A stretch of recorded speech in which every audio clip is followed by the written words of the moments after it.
بسم الله الرحمن الرحیم. سلامونه او ښې چارې، وخت مو په خیر. تاسو به هم خبر یاست چې په پاکستان کې کورني وضعیت یو بل لوري ته روانه ده. اوس تازه په خپله پاکستانی سیاسیون یا پاکستانی چارواکي هم په دې باندې اعتراف کوي چې د پاکستان بلوچستان ایالت تقریبا د پاوز له کنټروله وتلی دی. ما شیبه مخکې د بلوچستان د پخواني اعلی وزیر یو ویډیو کلیپ ولیده چې په هغه کې ښاغلی نواب اسلم رئیسانی نه یو خبریال پوښتنه کوي چې که تاسو وزیر اعلی شئ دوباره نو د بلوچستان وضعیت به ښه شي. هغه په ډېر لنډ ځواب کې ورته وایي چې زه نه که هر څوک راشي د بلوچستان د وضعیت د ښه کېدو هیله نشته. دا کلپ به سره په ګډه واورو. मेरे ख्याल में अब नहीं, इस हालत में मेरे ख्याल में मुझे नहीं, अगर किसी को भी बनाए अब हालत ठीक नहीं होगी. हालत मुझे ठीक नहीं लगते.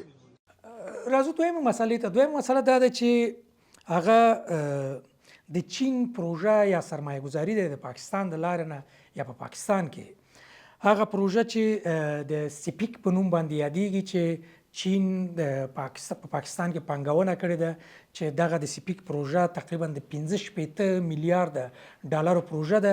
اوس د بلوچ د ازادي غوښتونکي پوځ بریدونو سره له ګڼو خنډونو سره مخ شوی دی.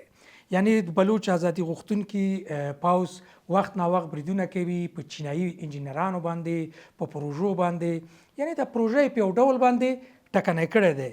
سپیک پروژه په 2015 کال کې د چین له خوا نه په پاکستان کې پانګونه وشوه چې تقریبا 15 میلیارد ډالره پانګونه ده چې په دې پروژه کې د ډبرې، سکرو یعنی معدنیات او بندرونه او نور لوی پروژې شامل دي. خو اوس دا ټولې پروژې چې ده په یو ډول ټکنۍ شوي دي. د راپورونو له مخې د بلوچ ازادي غوښتونکي پوځ د روان کال په لومړیو 6 میاشتو کې تر 100 ډیر زیات بریدونه ترسره کړي دي.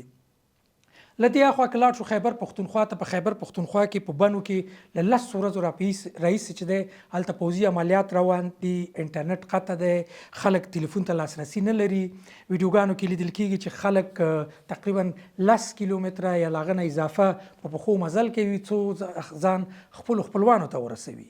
یعنی هلته هم حالت په یو ډول باندې غیر نورمال دی او خلک ترې په عذاب دي. بله مسله ده چې یوه ډاکومنټري جوړه شوې ده ډویچ ویلې له خوا نه چې په هغه ډاکومنټري باندې نوم یې ښودل شوی دی چې پاکستان اتومي هیواد خو په یو څلور لارې کې واقع دی. یعنی هغه په دې ډاکومنټري کې چې په بشپړ ډول کتل ضروري دی په هغه کې دې مسایلو ته اشاره شوې ده چې د پاکستان پوځ په سیاست کې یا ملکي برخو کې د لاسوهنې له کبله پاکستان داسې یو حالت ته رسولی دی چې اوس په یو څلور لارې کې واقع دی، پوهېږي نه چې څه وکړي. اصله مسله بیرته راګرځو د پاکستان پالیسیانو ته.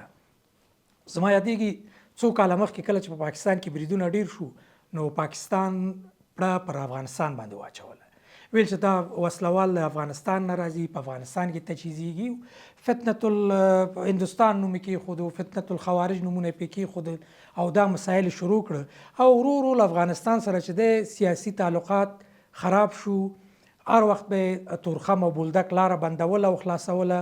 بالاخره خبره دې ته وشوه چې پوځي عملیات یې وکړه په څو ځایونو کې په افغانستان کې چې هلته ملکي خلک په نښه کړل، مریضان یې په نښه کړل او د کرکټ لوبغاړي په نښه کړل. یعنی داسې مشخص یو کره شواهد یې ونه ښوده چې واقعا د دوی کوم مخالف وسلوال کس یا ډله په افغانستان کې د دوی په بریدونو کې وژل شوي وي.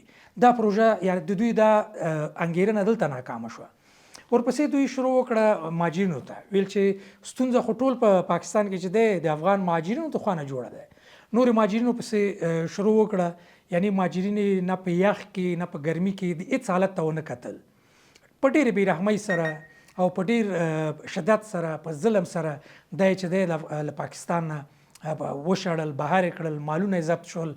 او فکر کوم اوس په پاکستان کې هغه کم د مهاجر په نوم څوک پاتې نه دی.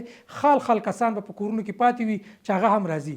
خو بیا هم د پاکستان په امنیت کې کوم مثبت بدلون رانغی. یعنی دا ټول د دې ښودنه کوي چې پاکستان تګلاره غلطه انتخاب کړې ده.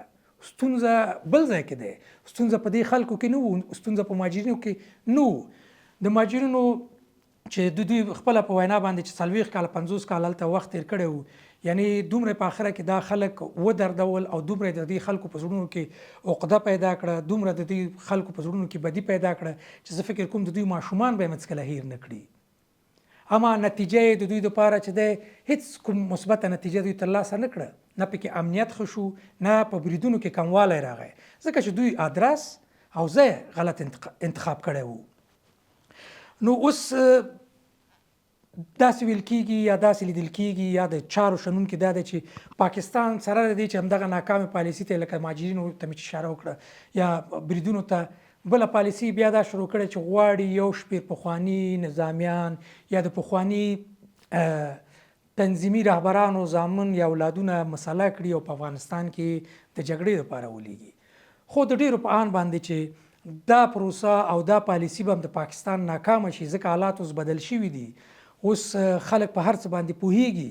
نو پاکستان ته پکار ده چې اصلي د ستونزې ځای پیدا کړي چې مشکل دننه د دوی په کور کې دی، خپل کورني مشکل دی حل کړي، نو کیدای شي دغه مشکلاتو کې څه کموالی راشي.